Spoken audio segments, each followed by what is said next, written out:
Assalamualaikum warahmatullahi wabarakatuh. Halo anak kelas 6 yang soleh dan soleha. Apa kabar kalian semua hari ini? Semoga dalam keadaan sehat walafiat ya. Hari ini kita akan mempelajari tema 9 tentang menjelajah luar angkasa. Pada subtema 1 muatan pelajaran IPA, IPS, dan PPKN. Sebelum memulai belajar, ada baiknya kita berdoa terlebih dahulu ya. Berdoa dimulai. Berdoa selesai. Dan jangan lupa, seperti biasa, kalian harus menyiapkan buku tema 9, buku catatan, dan perlengkapan tulis kalian. Yuk sekarang kita mulai belajarnya.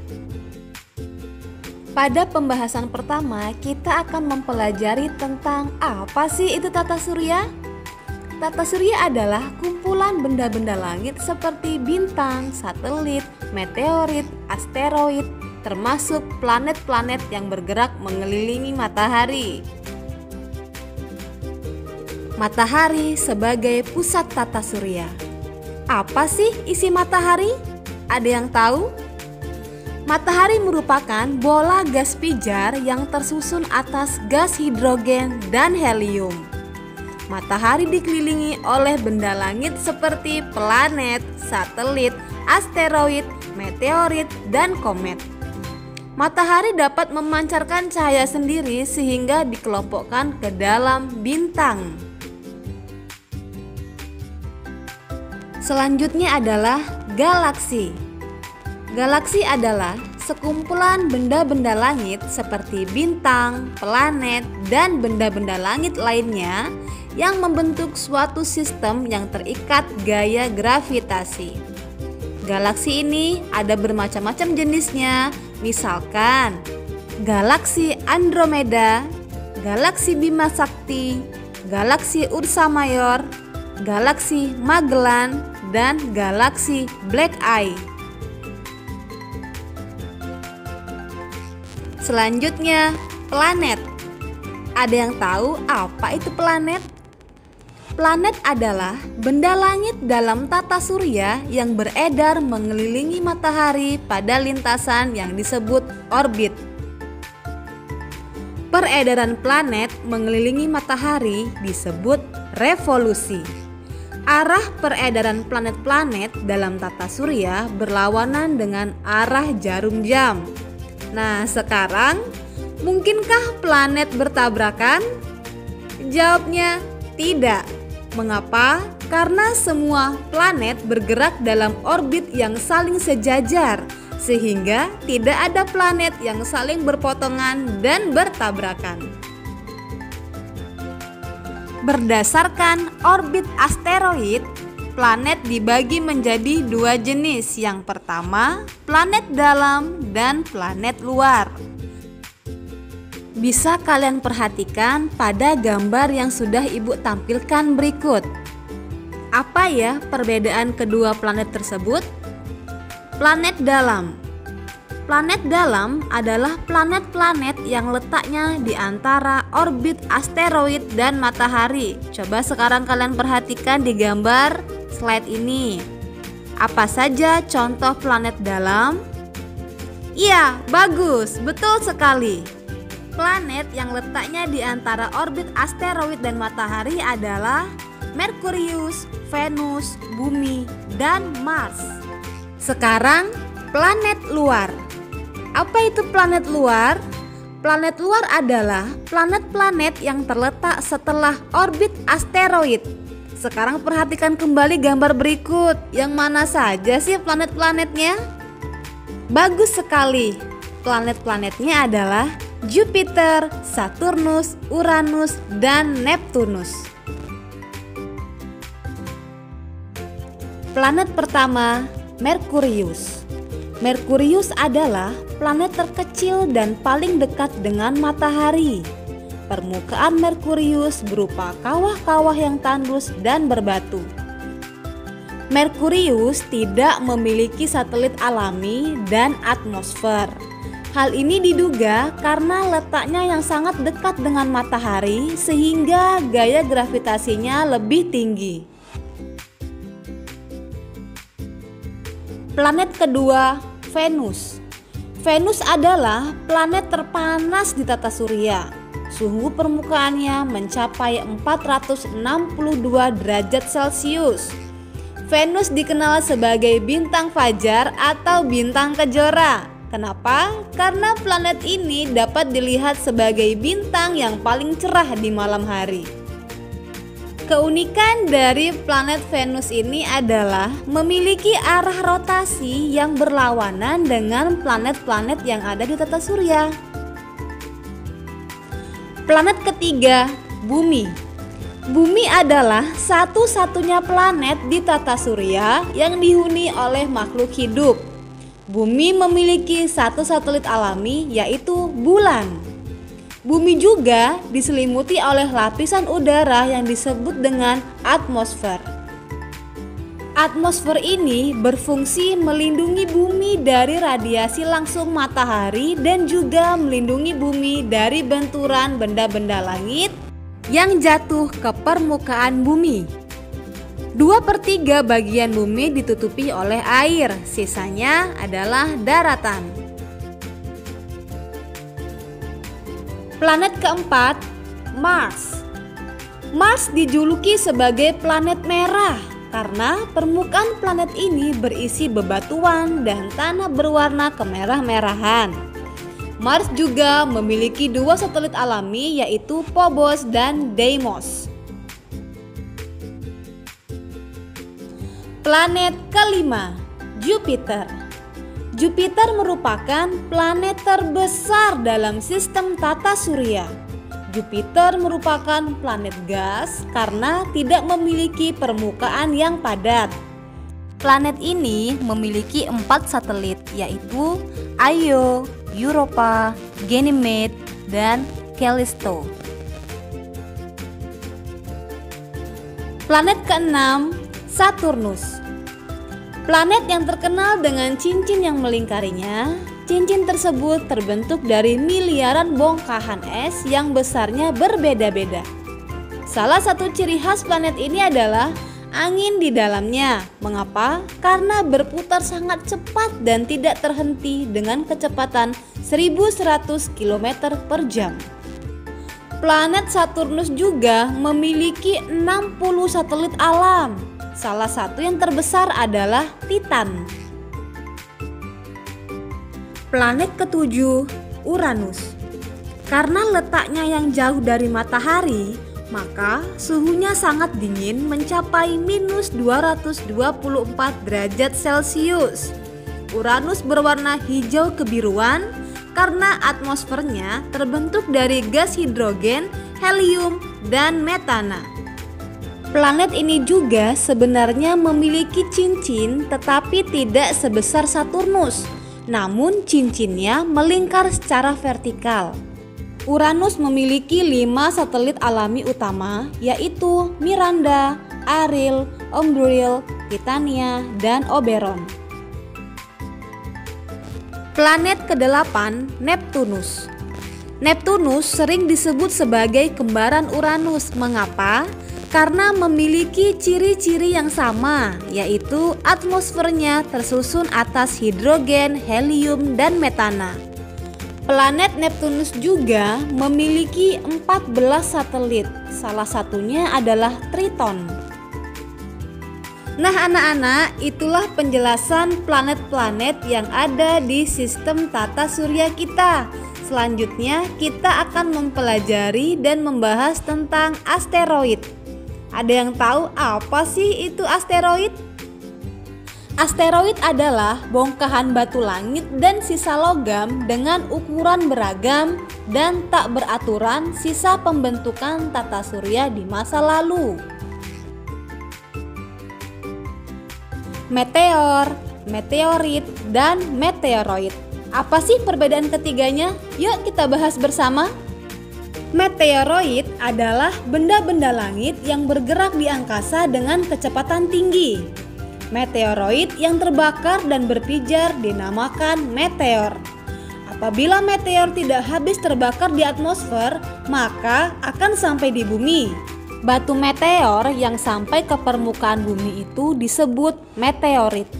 Meteorit yang terbakar dan berpijar disebut juga bintang jatuh. Nah, menurut para ahli, meteorit tersusun atas logam besi dan nikel. Selanjutnya, komet.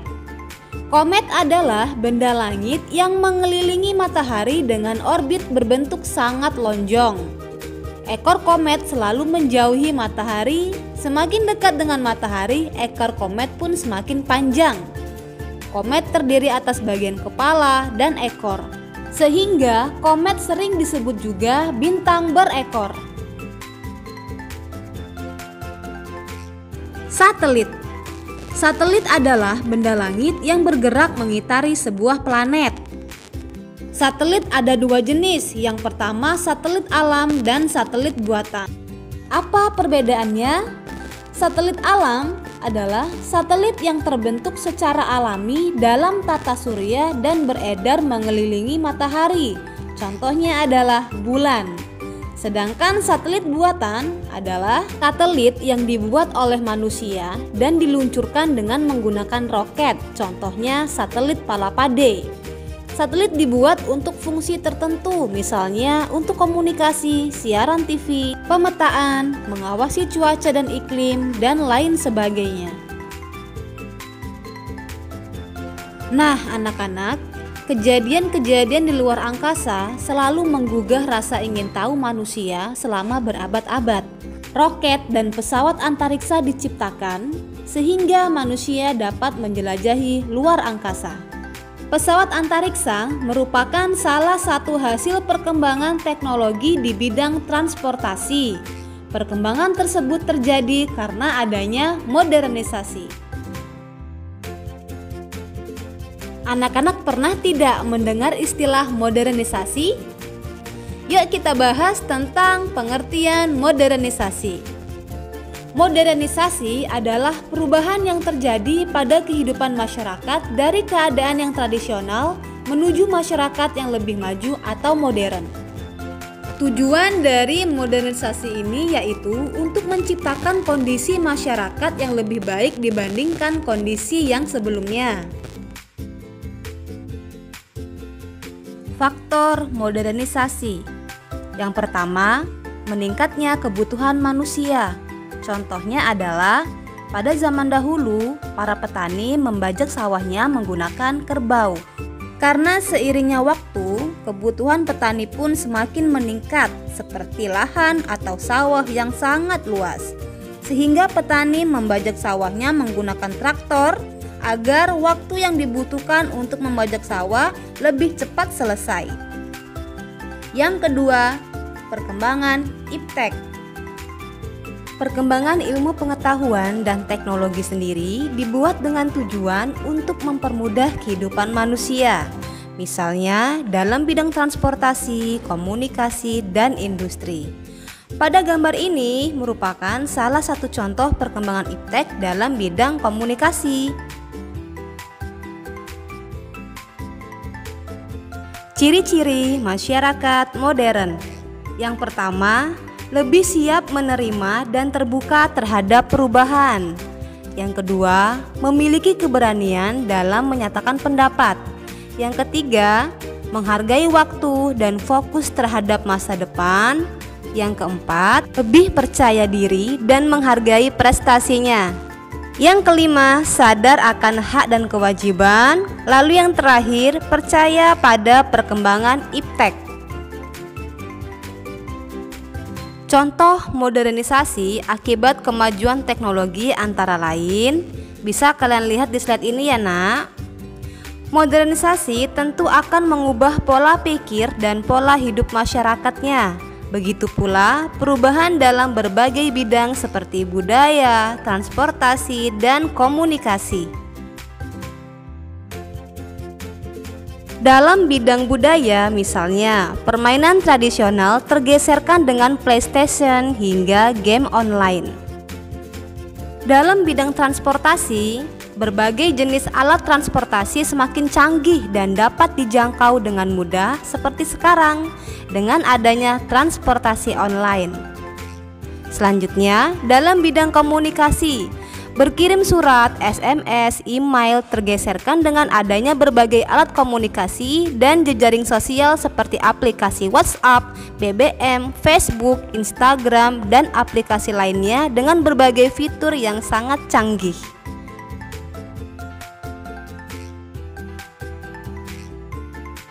Dampak positif modernisasi antara lain, yang pertama, meringankan beban pekerjaan, yang kedua, menghemat waktu dan tenaga, yang ketiga, meningkatkan kesejahteraan dan taraf hidup, yang keempat, kemajuan iptek, yang kelima, menunjang pendidikan. Selanjutnya, dampak negatif dari modernisasi yaitu yang pertama, timbulnya kelompok-kelompok sosial. Yang kedua, timbulnya masalah sosial dalam keluarga. Yang ketiga, hilangnya jiwa nasionalisme. Yang keempat, bersikap kebarat-baratan baik dalam gaya hidup, gaya pakaian, gaya rambut, dan lain sebagainya. Yang kelima, hilangnya rasa cinta terhadap budaya bangsa. Nah anak-anak, bagaimana sih sikap kita dalam menghadapi dampak dari modernisasi ini? Yang pertama, meningkatkan ketakwaan dan keimanan terhadap Tuhan Yang Maha Esa. Yang kedua, meningkatkan rasa persatuan dan kesatuan bangsa. Yang ketiga, mencintai produksi dalam negeri.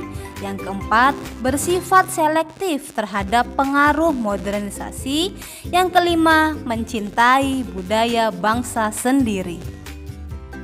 Makna persatuan dan kesatuan bangsa Indonesia. Apa sih persatuan dan kesatuan itu? Persatuan dan kesatuan adalah bersatunya beraneka ragam suku bangsa menjadi satu kesatuan yang utuh dan serasi. Semboyan negara Indonesia apa anak-anak? Ya, Bhinneka Tunggal Ika, yang artinya meskipun berbeda-beda tetapi satu kesatuan yang utuh.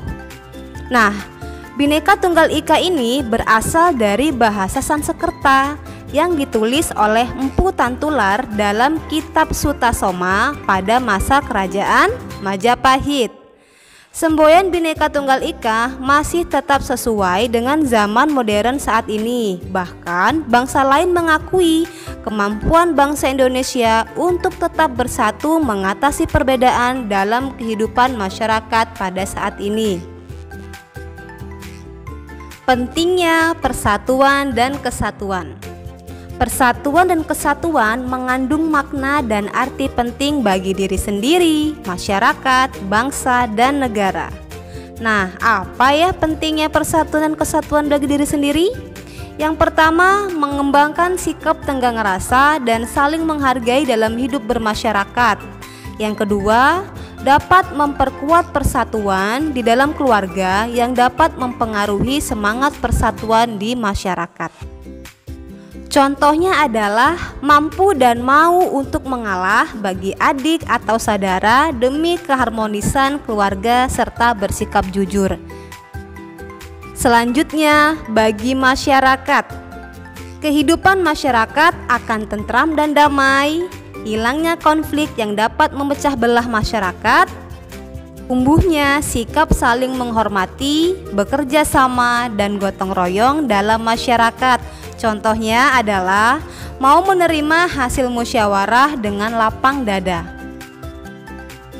Selanjutnya, pentingnya persatuan dan kesatuan bagi bangsa dan negara. Yang pertama, mempertahankan persatuan dan kesatuan wilayah Indonesia, kemudian dapat meningkatkan semangat Bhinneka Tunggal Ika, dan yang terakhir, menghindari penonjolan SARA. Contohnya adalah menghormati adat atau kebudayaan antara satu suku dengan suku yang lainnya. Demikianlah anak-anak video pembelajaran pada hari ini. Semoga apa yang sudah Ibu jelaskan dan sampaikan dapat kalian pahami dengan baik. Tetap semangat belajar dan jaga selalu kesehatan kalian. Ibu akhiri, wassalamualaikum warahmatullahi wabarakatuh.